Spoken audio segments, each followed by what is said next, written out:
soared the seven seas, bringing exotic creatures and beasts back to his land. He had 317 mammoth vessels with 9 masts and decks that accommodated over 500 passengers under his command. Though many crowned Christopher Columbus, Vasco da Gama, and Ferdinand Magellan as the world's greatest explorers, if it came to history's exploration criteria, he is not lacking any aspects besides the spotlight that he so rightfully deserves. He is Zheng, and this is the story of his 7 expeditions. For a person who grew up to be so great, he couldn't have came from a more humble beginning.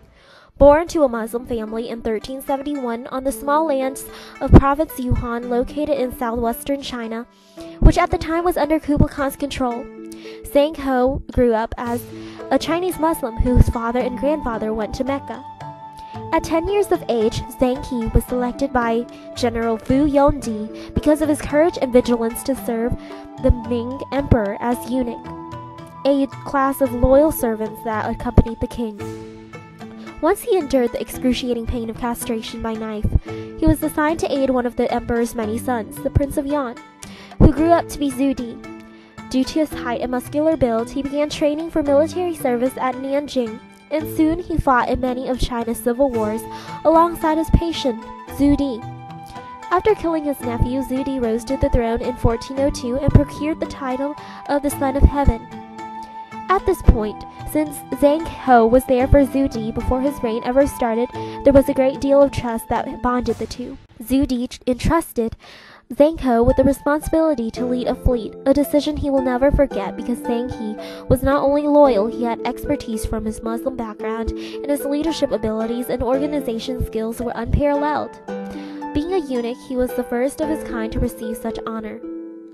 But why did Emperor Yongle want to send Zheng onto these voyages? The answer lies in China's pride and nationalism as well as its greed. Zhu Di established these expeditions with 3 main incentives in mind: to dominate trade, to impress foreigners with the power that the Ming dynasty restored to China, and to gain tributary relations with more countries as a symbol of wealth and prosperity at the time. Zheng's fleet was not that of dilapidated, poorly thought-out vessels of the Portuguese and Spanish. They were enormous, beautifully crafted, and intellectually designed.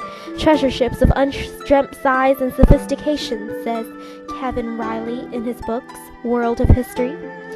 These ships were calibrated to endure rigor and turbulence of the seas, and the weight of 2,500 tons. Chinese junks were also equipped with water-tight chambers that allowed for repairs to be made while the ships are still sailing over the ocean.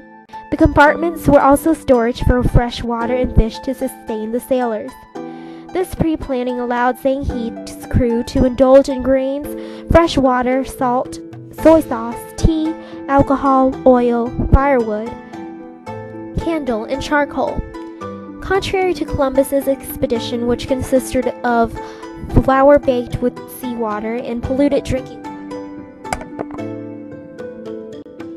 And so in 1405, Zheng's first expedition began. With 312 ships and nearly 28 armed troops, and treasure ships measuring 408 feet long and 166 feet wide, Zheng set out with the plan to dominate the Indian Ocean trade. He navigated the oceans with remarkably accurate maps of the time, and one was over 20 feet long, including descriptive sail directions with the names of in Africa's coastal cities.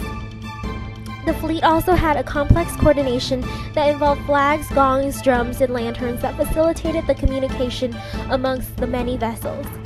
He directed the fleet to Southeast Asia, India, and Ceylon on his first 3 journeys. The first from 1405 to 1407, the second from 1407 to 1409, the third from 1409 to 1411. His 4th journey brought him to the Arabia and the Persian Gulf in 1413 to 1415, and in later expeditions he ventured to the eastern coast of Africa, stopping at ports as far as Malindi, located in present-day Kenya. Was his expeditions peaceful? Did the indigenous people revolt against his presence like some did towards his European counterparts? Astoundingly, the answer is no. The secret to his success lies in his ability to negotiate and his decency as a whole. Throughout his journey, Zheng made sure to disperse Chinese gifts such as silk, porcelain, books, calendars, and umbrellas. In return, he was bestowed even more prized possessions from his host, such as expensive horses, tropical parrots, beautiful peacocks, sandalwood, gold, silver, large cat's eye, rubies, precious stones, large fragments of coral reef, essence of roses, amber, and dragon saliva, or ambergris. When he came back from Africa, his ship carried those rarities along with the beasts that the Chinese refer to as quinlin, or sacred animals, or as we know as giraffes, zebras, rhinoceros, camelbirds, which are ostriches, lions, and leopards. These animals soon ended up in the Ming Dynasty's imperial zoo. When Zheng He returned from his fourth voyage, he brought representatives from a total of 30 states to pay veneration in the Ming's imperial court. Zheng He also went a step further to win the natives' favor by paying respect to local deities and acclimatizing to customs of the region. For instance, when Zheng He arrived in Ceylon, he found a monument that praised Buddha, Allah, and Vishnu, and by giving off an aura of diplomacy, he was treated as a diplomat. However, like his journey, Zheng He's benevolence also had its climax. Accounts say that he roamed like a tiger, only attacking if he found it necessary to unleash China's might onto foreign prey.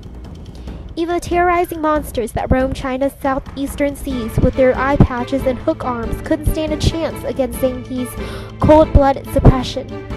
When he met with hostile and hospitable actions of Arabia and East Africa, he threatened the local officials with his military forces. However, as tensions rose along China's northern border with the Mongols, Zhu Di began to direct his attention towards security and protection. Xenophobia began to creep in slowly, and Zhu Di ordered for there to be a lessening of support for Zheng He after his fifth expedition between 1416 and 1419. His sixth expedition was not as glorious as it was the first, but it could be blamed on Zheng He's dedication to Zhu Di's reconstruction of the Forbidden City located in Peking. The day that Zheng He returned was the day that will forever change the fate of Zheng He's exploration. In honors of Zhu Di's accomplishments, Zheng He led a parade of exotic animals that he acquired from his travels, but chaos followed swiftly after the brief celebration. A raging fire lit the sky that night, and ominously lightning was the culprit. The new palace constructed from the sweat and tears of hard workers was now ashes on the ground. The Emperor Yongle was now of unfamiliar face to Zheng He. He interpreted this godly occurrence as a bad omen. He abruptly revoked his heavy taxes from the people and suspended the voyages of Zheng He for the time being, such as the knots of heavy taxation that went towards military campaigns and public projects. However, only 9 months on the throne, Zhu Gaozi died. Though his death is theorized as heart failure, it can be mysteriously traced back to poisoning. The heir to the throne was a 26-year-old Zhu Zhengji, who was a mixture of his warrior father and his intelligent grandfather, and so with all the desirable traits, his reign was one of the peace and prosperity through a good government. While on campaign, Zhu Di passed away at age 64, leaving his empire to his eldest son, Zhu Gaozi, who began to untie the knots that his father made. In 1430, Zhu Zhengji reluctantly allowed Zheng He to resume his exploration on his seventh voyage and also his last, in an effort to restore the tributary relationships. Then it came ever so swiftly, the end. Around 1435, the Confucian ministers persuaded the Ming emperor to cease expeditions forever, since they thought bad about Zheng He and the eunuchs, and instead steered the emperor towards investing in agriculture. In addition to the arguments made by the Confucian advisors, Mongol forces were wreaking havoc in northwestern China, and in response to this, large financial support must go towards protecting the country. In 1436, an imperial enactment that forbade the construction of large ships concluded the overseas exploration in China for good. Obsessive over isolation policies, the Chinese placed the colossal vessels into storage to rot, and records that Zheng He and other crew members so diligently kept were senselessly burned. Besides materialistic assets that Zheng He brought back to China, his 7 voyages gained so much more for the Ming Dynasty than anyone could ever imagine. His 7 expeditions built a reputation for Chinese supremacy, and he established a Chinese presence that will linger for many centuries to come. And as for Zheng He, well, he died on his 7th expedition in 1433.